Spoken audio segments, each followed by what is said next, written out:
պարոն Նահապետյան, իհարկե չէ, վերապատրաստումներից չեմ հարցնում, իհարկե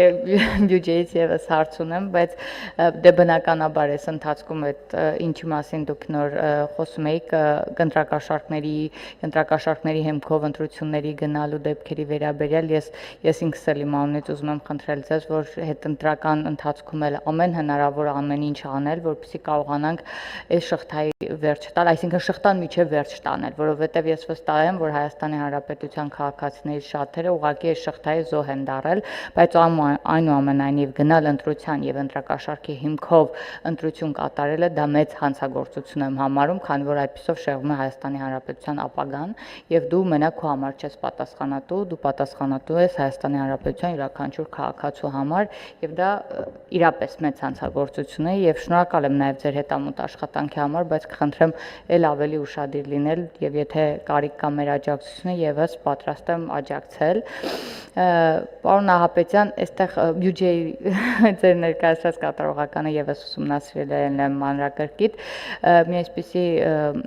տվյալ եմ հայտնաբերել ծառայողի գործողությունների եւ որոշումները դատախազին բողոքարկելու արդյունքում բողոքը բավարարելու դեպքերի տոկոսը, որը որ մի փոքր շատ քիչ -5.9%-ով ավելացել է, իհարկե բացատրությունը պայմանավորված է քրեական վարույթների աճով, այս մասով ձեր մեկնաբանությունը կուզենայի լսել։ Շնորհակալ եմ Տիկին Ղազարյան, այդ մասով նորմալ իրավական պրոցես է, քրեադատավարական պրոցես է, մենք չենք խուսափում դատախազների կողմից կայացած վարույթային ակտերից, եթե քննիչները որոշակի առումով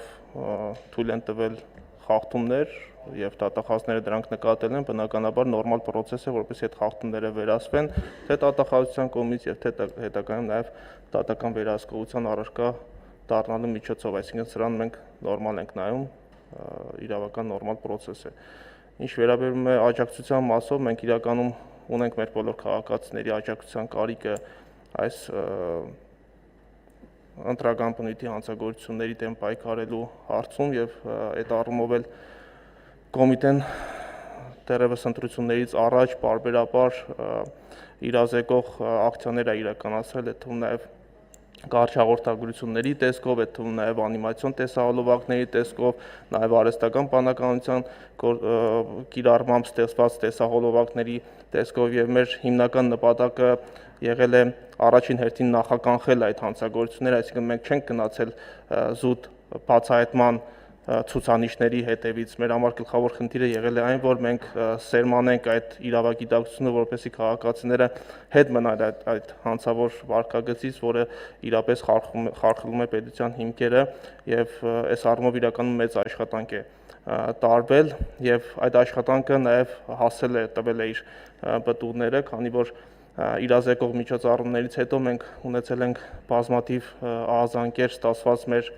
թեժքից ծառայությանը, ստացել ենք բազմաթիվ քաղաքացիների կողմից ներկայացված հաղորդումներ, որոնք առաջիկայում կամփոփվեն եւ թվային տվյալներով կներկայացվեն, այսինքն մենք ըստ էության չեմ կարող ասել ամբողջապես, բայց մեծապես նպաստել ենք, որ հանրության շրջանում ձևավորվի անհանդուրժողականության մթնոլորտ այդ բնույթի հանցագործությունների կատարման մեջ եւ ավելին հանրությունը ինքը նաեւ ներգրավի նշված հանցագործությունների դեմ պայքարում եւ դրա վառ ապացույցը ստացված նորից եմ ասում բազմաթիվ ահազանգերն են թեժքից ծառայությանը եւ ստացված ֆիզիկական անձանց կողմից ստացված հաղորդումները, բայց բնականաբար դրանք փոքր թիվ են կազմում, մենք հիմնականում մեր պայքարելու գործիքը եղել է օպերատիվ հետախուզական միջոցառումների իրականացումը ինչպես մեր կողմից, այնպես էլ մեր մյուս իրավապահ մարմինների, մյուս գործընկերների կողմից, որոնք տվել են իրենց արդյունքը եւ ունենք հարյուրավոր բացահայտումներ։ Շնորհակալություն։ Արձագանք։ Պարոն Նահապետյան, կարող եք չպատասխանել, որովհետև ընթացքի մեջ են գործերը կամ կարող է վիճակագրություն այս պահին ունենաք, թե այս պահի դրությամբ ինչքան բացահայտված գործ ունեք, այս 100-ից ավել է, բայց 170 կամ 150 նմանատիպ թիվ եմ հիշում։ Շնորհակալ եմ, Տիկին Ղազարյան, մենք նաև այս վիճակագրական տվյալների մասով ենք բարբերաբար հաղորդագրություններ ներկայացնում մեր Facebook-յան կայքում, եթե չեմ սխալվում, հունիսի 8-ի կամ 9-ի դրությամբ մենք ունեցել ենք 115 քերական վարույթ, որոնցով քերական հետապնդումներ ենք հարուցել շուրջ 240-ից ավել անձանց նկատմամբ, նրանցից 100-ը կալանավորված են, մնացածի նկատմամբ կիրառված են այլընտրանքային խափանման միջոցներ, հիմնական հետապնդումները վերաբերել են բնականաբար ընտրակաշառք տալուն եւ ստանալուն, ինչպես նաեւ ունենք բարեգործության արգելքի խախտման դեպքեր, սրանք ըստ էության հիմնական ցուցանիշները մենք ներառել եւ տեսահոլովակների միջոցով հանրությանը իրազեկել ենք այս մասով, բայց նաեւ ուզում եմ տեղեկացնել, որ հաշվի առնելով, որ կոմիտեն իրականում խիստ է նման տեսակի հանցագործությունների դեմ պայքարում, մենք նաև գնում ենք ավելի խիստ դատավարական հարկադրանքի միջոցների, այսինքն հիմնական դեպքերում մենք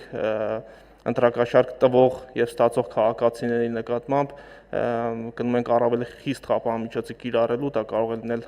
կալանք կամ տնային կալանք կիրառելու միջնորդություններ ներկայացնելով դատարան եւ նաեւ ասեմ, որ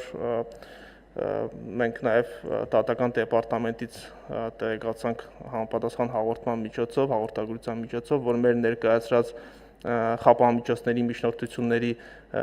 գրեթե 90%-ը բավարարվել են դատարանների կողմից եւ 10 դեպքում է, որ դատարանները նախաքննական մարմնի հետ չեն համաձայնվել եւ կիրառվել են այլընտրանքային խափանամիջոցներ կամ առհասարակ չի հաստատվել հիմնավոր կասկածը։